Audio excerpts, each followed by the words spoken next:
आई जाती हैं, उस वजह से सारा अंदर से काला हो गया है। Hard to believe, but I mean अगर ये 200 साल से यहाँ पे इबादत हो रही है तो फिर हो भी सकता है कि इतनी चिराग और इतने दिए जलाए गए, इतने दिए और इतनी अगरबत्तियाँ जलाई गई हों कि अंदर से सारी छतें काली हो गई हैं। ये केव है, उस केव में लोग जाते हैं और एक हिंदू देवी कालका के नाम से ये मशहूर है। लेकिन from archaeological point of view ये एक केव ज़रूर है। हम ये नहीं कह सकते कि ये हिंदू देवी की बनाई हुई केव है, क्योंकि इस पहाड़ी के ऊपर के सरफेस पे हमें कुछ पत्थर के आर्टिफैक्ट्स मिले हैं। वो पत्थर के आर्टिफैक्ट्स पुराने पत्थर के दौर के हैं और उस पत्थर के दौर में लोग पहाड़ों में रहते थे, गारों में रहते थे। तो उस हवाले से लोग कहते हैं कि ये पुराने पत्थर के दौर की है। लेकिन चूँकि हमें वहाँ से ना तो कोई आर्टिफैक्ट मिला है, ना कुछ कोई पेंटिंग मिली है, ना कुछ और ऐसे शवाहिद मिले हैं जिनकी बुनियाद पर हम ये कह सकें कि ये जो केव है ये पुराने पत्थर के दौर की केव है। यह शुरू से ही है, जैसे दुनिया पैदा हुई तो ये शुरू से ही है।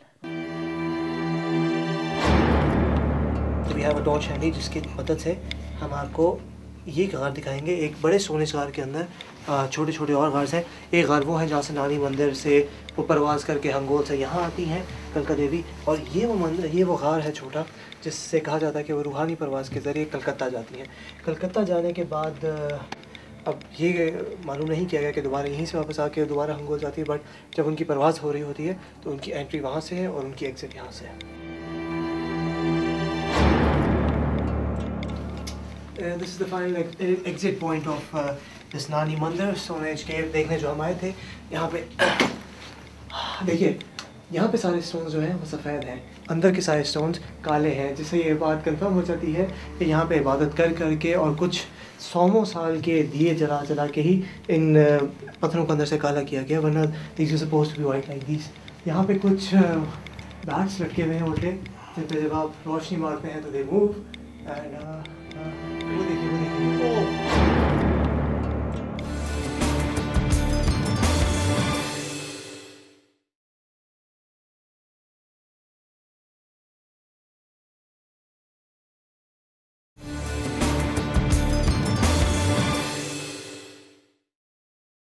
कहा जाता है कि कलका देवी का स्थान वो गार है जो एक तरफ हिंदुओं के कदीम तरीन मंदिर वाक़ बलूचिस्तान हंगलात से जुड़ा हुआ है, तो दूसरी तरफ इस गार का एक सिरा भारतीय शहर कलकत्ता तक फैल गया है। क्या वाकई इन गारों का ताल्लुक दौरे कदीम के पत्थर के ज़माने से है?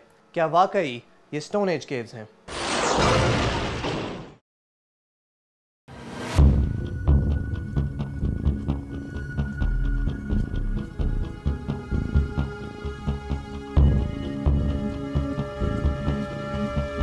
These caves up here are believed to be from the Stone Ages. यहाँ से इंसान की सिविलाइजेशन चली और आज हम कहाँ हैं? एक गार में तो लगता है कोई मज़ार बन चुका है, दूसरे गार का रास्ता ज़रा मुश्किल है, लेकिन अप्रोच करने की मैं कोशिश करूँगा आपके लिए।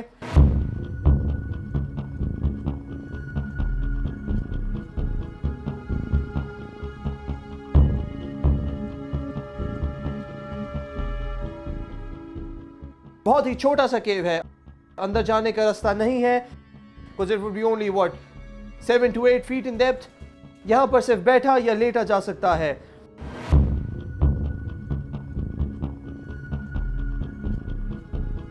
ये caves believed to be from the Stone Age times, क्योंकि इन्हीं के ऊपर Stone Age times के वर्कशॉप्स हैं। इन वर्कशॉप्स में से Stone Age के टाइम्स के सैंपल्स मिले हैं, कुछ को जिनको अभी भी इन्वेस्टिगेट किया जा रहा है, कुछ को किया जा चुका है और म्यूजियम में आपको मिल सकते हैं। For now, I almost stepped on the evolution of human culture. Thank you, Koji going off for now.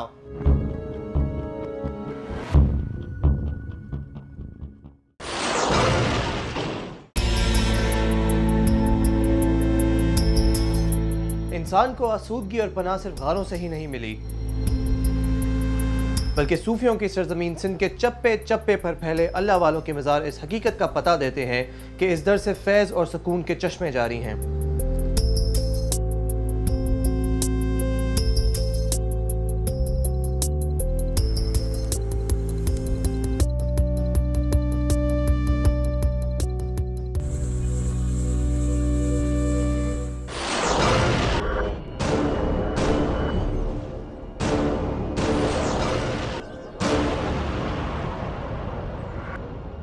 Lansdowne पुल की खोज करते करते मैं आ पहुंचा हूँ साईं सदरुद्दीन बादशाह के मज़ार पे। ये वो कुआं है जिसे हज़रत लाल शहबाज कलंदर ने पानी भरा। हमारे सामने वो जगह है जहाँ पे हज़रत लाल शहबाज कलंदर ने बैठ कर 40 दिन चला काटा। हर साईं सदरुद्दीन बादशाह की गनीमत से आज ये पुल महफूज है। क्या ये कन्फर्म हुआ है? फ़िलहाल नहीं, बट वी गोइंग ऑन।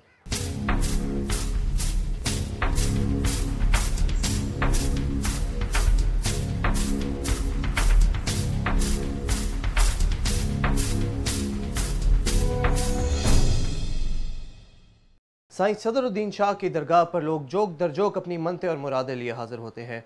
ख़ासकर सेवन के मेले जाने वाले अक्सर ज़ायरीन की ख्वाहिश होती है कि यहाँ पर हाज़िरी देने के बाद ही हज़रत लाल शहबाज कलंदर के मज़ार पर सलाम किया जाए। सदरुद्दीन शाह बादशाह मौसूमी है, सैयद है। लाल शहबाज इधर आए थे, इधर कुआं है, उसको इधर से मिट्टी भरी थी। बाद में लाल शहबाज ने इधर इबादत की थी, उसका चिल्ला है। सिंध में रहने वालों के दरमियान साईं सदरुद्दीन बादशाह की ये करामत सबसे ज़्यादा मशहूर है कि पाक भारत जंग के दौरान जब भारत के बमबार तैयारों ने सक्खर के मशहूर लैंसडाउन ब्रिज को गिराने के लिए बेतहाशा बमबारी की, तो ये साईं सदरुद्दीन शाह की ही करामत थी कि एक बम भी पुल को नुकसान नहीं पहुंचा सका। वो मुखालिफ पार्टियां जब जंगें कर रही थी तो वो भी नाकाम हो रहे थे उस दौरान। इससे वो उनको यही महसूस हो रहा है था पायलट को, तो हमने तो निशाना पक्का किया है पुल को, लेकिन वो पुल पे तो वो कामयाब नहीं हो रहे थे। तो वो पायलट बोल रहे थे तो हमने पक्का निशान किया है, और वो आखिर में ये महसूस हो रहा है तो कोई ऐसा बुज़ुर्ग है कि साथ में जो सफ़ेद दाढ़ी वाला है, वर्दियाँ ऐसे वो हरे रंग की वर्दी पहनी हुई है, बुज़ुर्ग महसूस हो रहा था, और वो पकड़ के दरिया में फेंक रहा था। वो बार बार कोशिश करने के बजाय वो भी कामयाब नहीं हो गए। उसके दौरान यहाँ जितने भी यहाँ पे दरख्त लगे हुए थे, उसी दिनों में वो दरख्त के पत्तों पे भी ये जंग के बाद में तो अल्लाह मियाँ का नाम, कलमे पाक, ये वो दरख्तों पे पन्ने पे, और ये भी अकीदा है कि धागे भी बांध देते हैं और ताले भी लगाते हैं, तो कि हमारी मन्नत पूरी होगी तो ताला खुद ब खुद खुल जाए, खुद ब खुद। वो मालिक है ना, इनकी लड़ी अल्लाह मियाँ के साथ है ना। हाँ, वो इसलिए ताले लगाते हैं कि ये वो मन्नत वाले ताले लगाते हैं, तो हमारी जब मन्नत मुराद पूरी होगी तो ताले खुद ब खुद खुल जाएंगे। पाक भारत जंग के हवाले से ऐसी कई रवायात मुख्तलिफ इलाकों में मशहूर हैं। खोज इस बात की है कि इन रवायात में कितनी हकीकत है और कितनी सदाकत। क्या वाकई में इस ब्रिज को पीर सदरुद्दीन साहिब की ब्लेसिंग हासिल है, या कि फरिश्ते खुद आकर इसको बचाते हैं? For now the bridge is right there, अल्हम्दुलिल्लाह सलामत। इसकी खोज जारी है, but case postponed for now.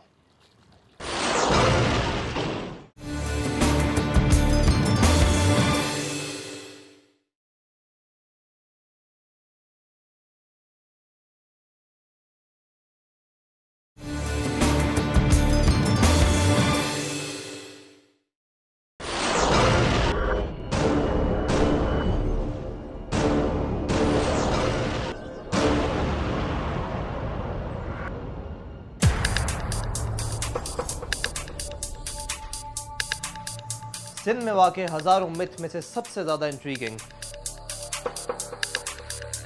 दुहागन और सुहागन के मकबरे। सक्खर से नज़दीक अरोड़ में वाक़े ये तारीख़ी मकाम कई हज़ार बरसों से कायम है।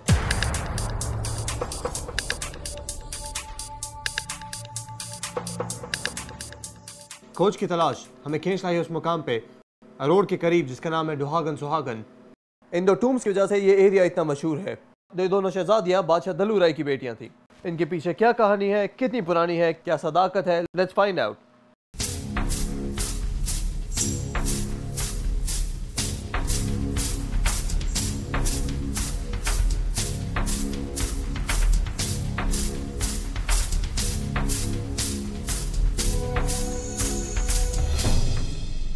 दलूरा बादशाह जो दिया हो काफर हो दलूरा बादशाह। अच्छा उन्हीं जे टाइम में पोइ इन जो रूप कहिड़ो हुयो जेको शादी पहिरों करे